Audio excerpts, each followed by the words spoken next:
to another episode of the Little Radio Show, where we're bringing you small talk about big topics. This week in the In Case You Missed It segment, we talk a little bit about Instagram rolling out the ability to manage up to 5 accounts from your mobile device on iOS and Android devices, and how thrilled we are about that. Yes, I know that makes us geeks, but we're good with it.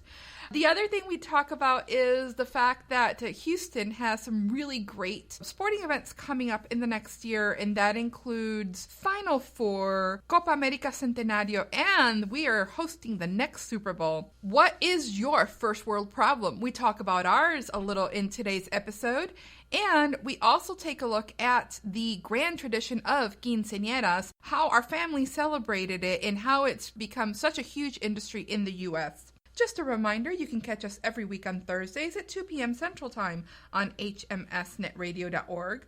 Our show archives and the link to our iTunes and Stitcher channels are available at thelittlradioshow.com. The Little Radio Show is brought to you in partnership with HispanicHouston.com and JuanOfWords.com.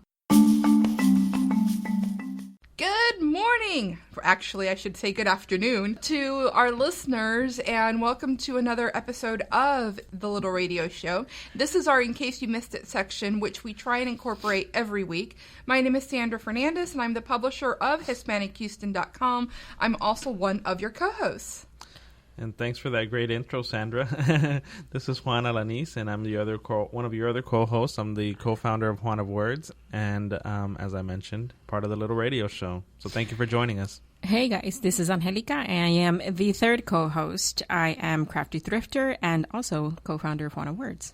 So, in case you missed it, this actually started out a couple of weeks ago and began rolling out to all of the thousands upon millions of users. By now, everyone should have this ability, and what I'm talking about is Instagram finally making it possible for people to manage multiple accounts from one mobile app. Well, you should specify that it is only 5 accounts that you can that you have access to, all completely one. And I just started this morning, actually. I actually was the capability happened to come upon my Instagram, and I was able to do that. I am so excited. So excited. Like, I really, it was a pain in the ass to try to go back and forth with a bunch of accounts. I haven't seen this much enthusiasm and excitement over a feature update for a social media app. I think it's been years since I've seen this kind of thing. Yeah, the last excitement was when Instagram rolled out the capability of doing the video. Okay. They went from that, well, at least for me. Of course, the other apps like Snapchat and stuff like that, they did cause a little bit of uproar, and Vine did. But yeah, I'm excited. Multiple uses, and I just get to switch back and forth. I don't have to log out, log in, and remember all these passwords that I can never figure out. Now, for those people who actually have no idea what we're talking about, Instagram is the most used photo and image sharing social network out there. It actually app. I think Pinterest is on the web, so it's the most mobile used app for pictures. The thing about Instagram that makes it so unique is that, one, you can embed images on there. You can't post from a website. You have to be on a mobile device. It's very unique. And so even though Instagram is one of the top 3 or top 5 most used social networks out there, the fact it was that if you had multiple accounts, you had to log out of one account and into another to be able to post to more than one account from your mobile phone. Well, here's the thing. It's to manage. So you had to stay longevity on it. So say you posted a picture. Say you're managing, you're a social media community manager, and you're managing several accounts, and you're managing one account, and you post a picture, say at 1:10. You have to stay on there to sit there and comment, and it was kind of a hassle because it was on your phone. You couldn't do it directly through, you couldn't do it through a website, and it's on your phone, and so you had to stay on there just in case comments arrived or so on and so forth, and it was a big hassle. So my question is, how many Instagram accounts do people have? Because I have a struggle keeping up with one. It's all about taking pictures, and there's a lot of aesthetics that go into Instagram, whereas Facebook, you can post whatever picture you want. I can take a picture right here, we can post it. But if I was posting on an Instagram, I have to put a filter, I have to make it look pretty, I have to think about the colors and how does it look? How does it go with the rest of my pictures? How does it feel? What emotion does it give? I can't fathom that people have more than one account that they update regularly. I know most of the people that I know that are the happiest about this are actually people who work in the industry like us. Mm-hmm. And so I have my personal Instagram account. Then I have an Instagram account for Hispanic Houston. And we have one for the Little Radio Show, which I will tell all of y'all out there, has almost no photographs on there. It doesn't. And, I will take the blame for that. But because I love Instagram and I love posting, but it is true. So it is like the one that I started many, many years ago, which is my account, which is La Angel, that nobody knows about, but I just post on there. And then it's Crafty Thrifter, and then it's Juan of Words, and then it's the Little Radio Show. So that's 4 for me. So I can manage 4 accounts, which is awesome.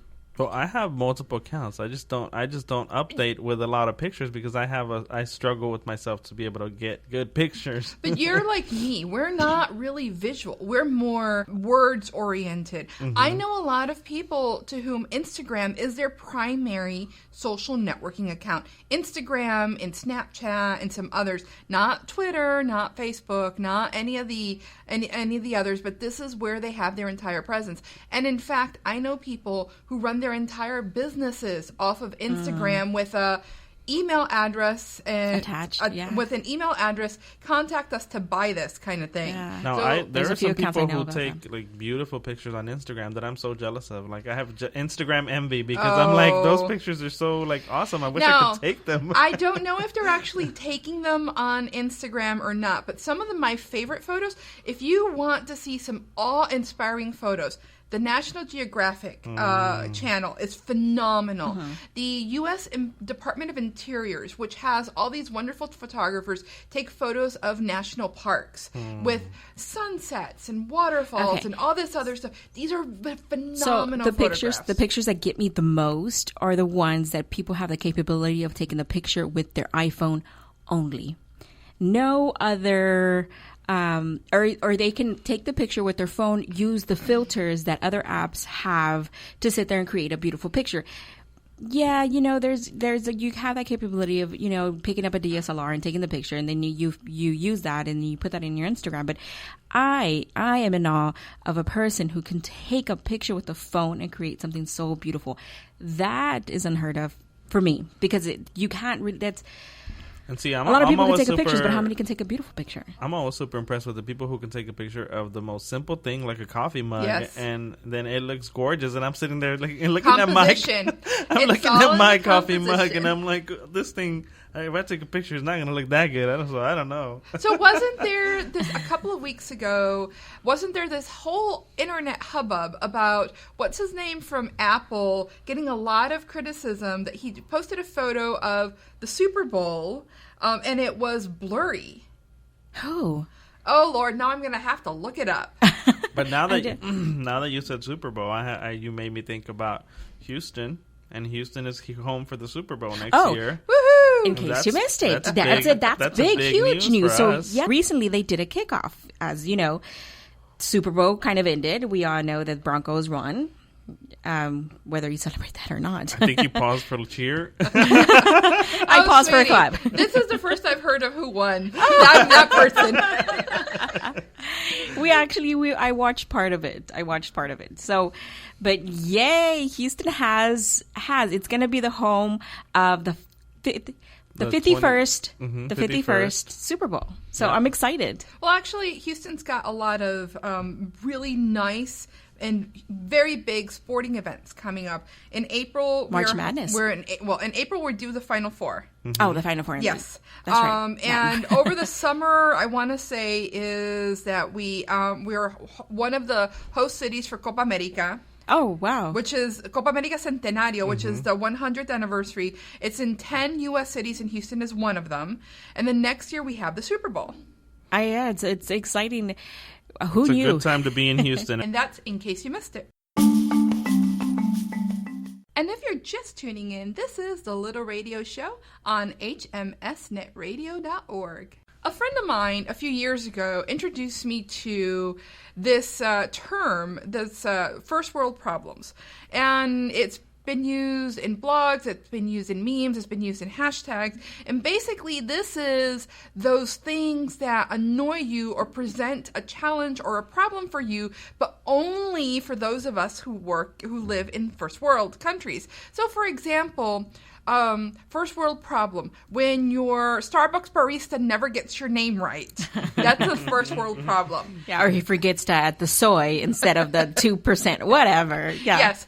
But actually, what I've been thinking about with this is how much of this is actually things that we're so used to now that we just didn't have growing up, or just weren't able. It wasn't a possibility, a capability. Yes. Yeah. So first world problem. I mean, catastrophe is when your computer dies. If your computer dies and or you're running around, right? You're in the car and you forget the USB, the charger for your phone, and all of a sudden your phone dies.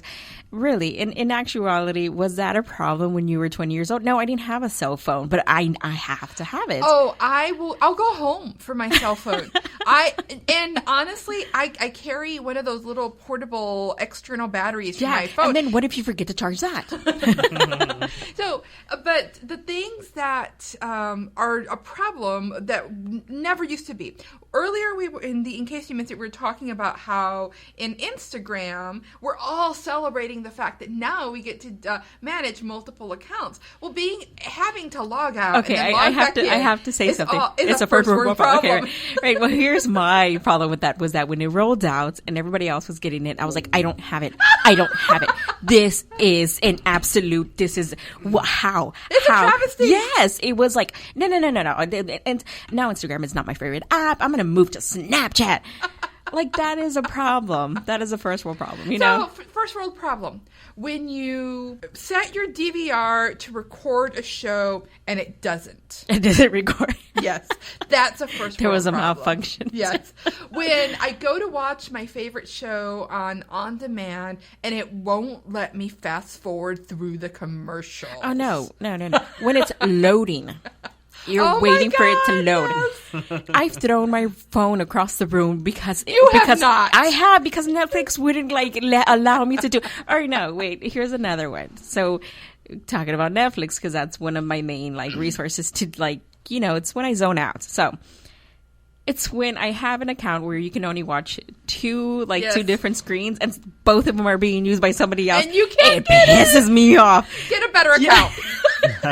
No, you know what I do? I get so mad. I go to my settings and I log everybody off. That's a first world problem. When you go to a coffee shop only to find out that they in fact that their Wi-Fi is in fact not working. They have it, but it's not working. Yes. That they have it and it's not working. Or my other favorite is that the login credentials that they gave you are not working as well. Not working. No, yes. Edgar, boy, should I say, he has a habit now that no matter where we go, he's looking for passwords. Yes. He's going to, if it does not, how dare they? Who are they? Okay, so I have to admit something. What? So this weekend we went to Academy, right? Yes. Talking about first world problems. We went to Academy, and the shoes that we bought for somebody, we were returning them to get a different size. Mm-hmm. The actual amount of the shoe got clearanced. Mm-hmm. I didn't have my receipt, so they couldn't give me my full amount.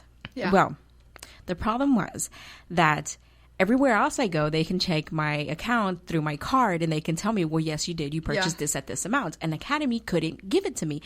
I was so livid. I was telling them, how does Walgreens have that capability and Academy doesn't do it? You're a big box store. How? When I go to a grocery store, it can censor me and tell me and bring up coupons to my phone and tell me what I can get. It has it.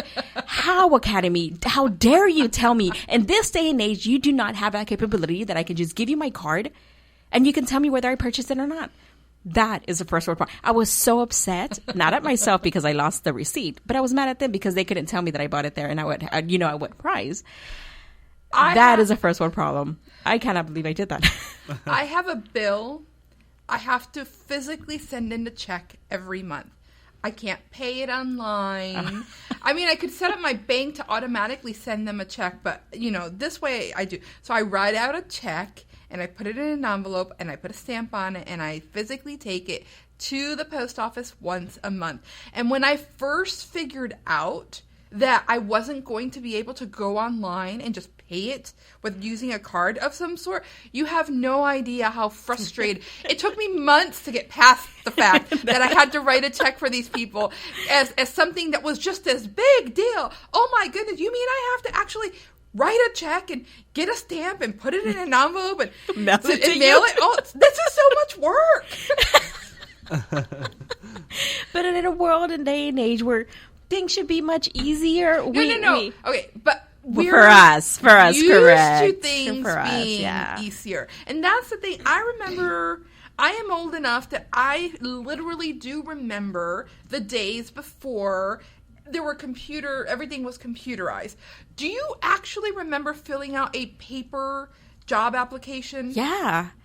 When was the last time you saw that? No, and now you have to apply with a computer. You yes, don't have online. a computer, then you can't. No, you can't apply. And in fact, libraries, one of the biggest things that they do is teaching adults with few or no computer literacy skills on how to set up an email so that they can receive a response from job applications, and being able to receive it, and then do job searches and actually do the application online. Not only digital literacy, but also having English literacy, because if you don't know the language and the computer that you're applying on doesn't give you the option to do it in Spanish or whatever other language you want to apply in, yes, then you're really kind of stuck, because you can't apply regardless, of whether you have literacy. If you have the literacy skills but you don't have the language skills, then you can't apply. So it really is, kind of a changed situation from when we were going. We would just fill out a paper application.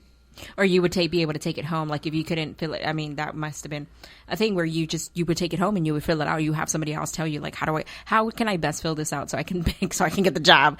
But you can't do that anymore. Like, of course you can, you're sitting there in front of your computer and doing it. But then you're looking for jobs. Nobody posts this. Like, there's no opening, or unless sometimes every now and then I do see it, and it's like, oh wow, they are hiring. But there's no longer postings where it's like hiring now. You don't look for jobs like on the streets the way you used to. There are very few of them. And some places, there's fast food places and etc. They will say, driver wanted or hiring cashiers or something like that. Every once in a while you'll see it, but not as often as you used to. Yeah. But going back to the first world problems, I know. No, but this is all part of it. First world problem is wanting a hamburger at 1 a.m. and your local hamburger place is closed. Are you kidding me? I'm going to have to drive another 4 miles to the closest 24-hour hamburger place. First world problem is buying, again, going back to the hamburger thing, going to Whataburger, getting the food for your loved ones, and them realizing there's no cheese. There's no cheese. That's not a world problem. That's a catastrophe. There's no cheese. No, there's no cheese. Can you just put cheese? There's cheese inside. That's not the same thing. It's cheese. That is a very first world problem. Or if you, or again, going back to the same thing, or if you ask for little ice and they give you ice. You're like, no, I said little ice. But one of the other things related to devices that's kind of a first world problem is like people are always trying to figure out how to how to position their phone, how to hold their phone, like when you're laying in bed. Yes. So that you can watch it. So because your hand's gonna get tired, so you don't want your hand to get tired from holding the phone. They fixed that. And then you give it to the other hand, and then you have to keep switching back and forth. But I think there was I think you were saying something about Japan. Japan. There's actually a clip that clips onto the side of your, like your nightstand, and it has like a long arm that moves. What is it called? It's like spring something or other. Yeah. And then you can clip your phone, so when you're laying down, you can actually have your phone right above you. They fixed that first world problem, whether you buy one or not. I'm sure you can find it on Amazon. And you know what the best solution for first world problems is ingenuity, and I like to say Latino ingenuity. So, but by definition, first world is what? Like the countries that are, I'm looking at Merriam-Webster, and it's like developed industrialized nations that are often considered the westernized countries of the world. So the U.S. obviously is part of that. Canada. Mm-hmm. So I think that Mexico is still considered to be second world, not quite third world. Yeah. Mm-hmm. So it's an actual problem then, right? I mean, it's an No. actual thing now. What these Can we not make are it? minor inconveniences that we allow to be a big deal. So I think what I'm going to do is I'm going to look up some first world problems and actually maybe post a roundup of them and share them online. Oh, that'll but be for fun. our audience, I really do invite you to share with us what your particular first world problem of the day is. And what was I the have to worst admit- tantrum you threw because of a first world problem? I have to admit that I actually had to think about it. I had to think about what is my first world, because we're so used to it.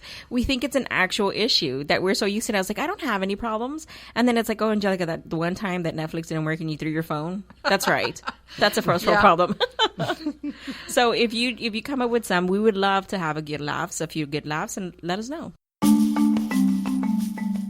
And for those of you who are just tuning into this episode, this is the Little Radio Show, and you can find our show notes and archives on thelittlradioshow.com. One of the stories I read recently, which I thought was very interesting, which is why I'm sharing it here, was the fact that with the opening of the borders, and I know that that's not quite what happened, but with the opening of the borders into Cuba, one of the industries that's seen substantial growth, or actually has been created, is the quinceañera industry.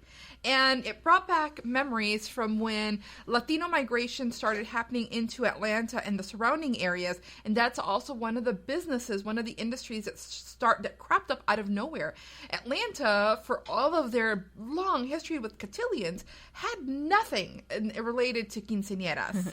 And so quinceañeras are a growing business in Cuba. And they're one of those businesses that grows in any city where Latinos start migrating there. In Houston, we have expos about this. Yeah, we actually have big expos. To mention that quinceañeras is a big industry, well, it's a huge industry here in the United States. And I think a lot of other cultures who didn't exactly celebrate a quinceañera have adapted it. So, well, basically, what quinceañera is very similar. The purpose of a quinceañera is very similar to a cotillion. What this is you are presented Your to debut. society, your debut. Now, the reality is, if you go back, this is basically means you're now of marriageable age and you're out on the market. When I was growing up, my very traditional dad, the practice was you weren't allowed to go to dances until you turned 15. Mm-hmm. I wanted to turn 15 in the worst way because I wanted to be able to go to dances. I didn't care. I didn't have a quinceañera. I made my mom and dad buy me a car instead. They saw the financial benefit because it was actually cheaper to buy me a used car than to hold a quinceañera for me. Like you said, the quinceañera is like the sweet, it's kind of the sweet 16 for in the Latino culture, and it's really a coming of age, I would say, like really the coming of age and like celebrating, becoming a woman for the girl. But traditionally that's what it was. That's what it was. Traditionally, if you want to go back to its roots, from what I remember, and correct me if I'm wrong, anybody and you guys also. From what I remember and from what I read, it's actually supposed to be quinceañeras, or not really quinceañeras, or quinceañeros. I mean, it was to be for the men, the males, who were not coming of age, who were now supposed to be hombrecitos, men who could now rule over. And I've never heard of a celebration for a guy. Actually, I've heard a few. Now they're like they still do them in Mexico. More trendy. Like yes. I think I've heard of a couple people who are doing quinceañeros and quinceañeras too. Traditionally, that's what it was supposed to be for. So they're not doing it now. They're reviving at this point. But the actual quinceañera industry is huge. Like, but you're talking about billions of dollars. If you're gonna do a quinceañera, and you're gonna do a quinceañera that's gonna be huge. You're gonna remember it's gonna cost you what, anywhere from $5 to that varies. 20. That varies on the person. But it can cost you, just to give you an idea, from $5,000, and that's gonna be low. It's as much as a wedding. As low if you're really gonna, if we're talking prices, it is anywhere from $3,000 to about $25,000. And more. Yeah, because you have to consider like the average. Dress, that's what they average. The dress is going to cost you the same amount as a wedding dress, right? I mean, for the most part, and then you're going to have all these, chambelanes and which are the chambermaids. So let's go back. Let's Chambermaids. go. The attendants. I have no idea. Attendants, whatever. Yes, damas. Damas, yeah. So my niece is quinceañera. She's actually, she is no longer a teenager, so it's been a few years. She just turned 20. It's been a few years. Planning was 18 months for the quinceañera, first of all. Okay. She had a very traditional quinceañera here in the U.S. She had the mass, the misa. She had the 14 attendants with their chambelanes. She had the guy that stood up with her. She had the choreography. She had the big hall with the, the music and a couple hundred of her closest friends and family. That's not a couple of hundred. That's not closest friends. And so this was a big catering. deal.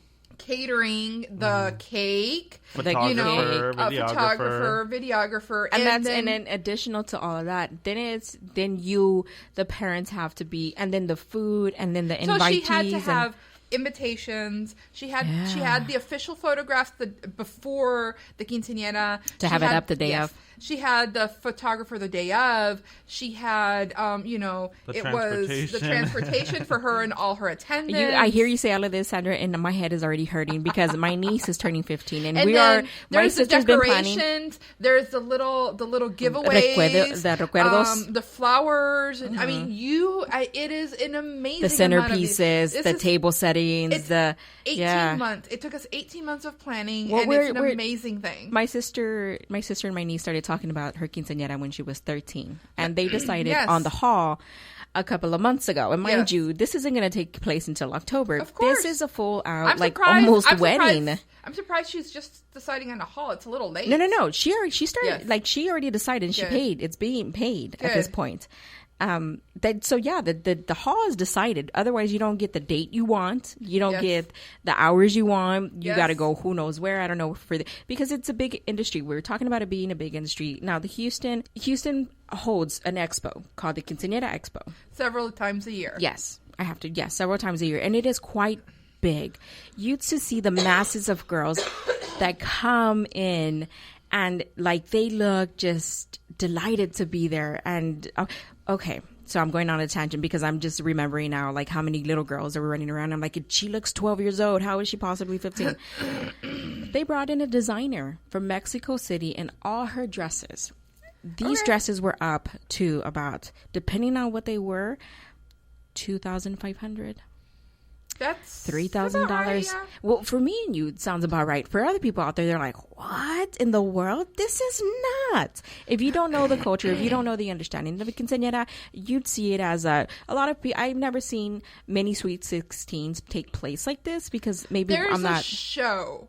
I don't remember what TV. No, about Sweet. They 16? started the Sweet 16 one first. Oh, okay. And then they did the Quiero Mis Quince. And this is basically the bridezillas of the Sweet 16 and the Quinces. And we're talking about the $100,000 and above.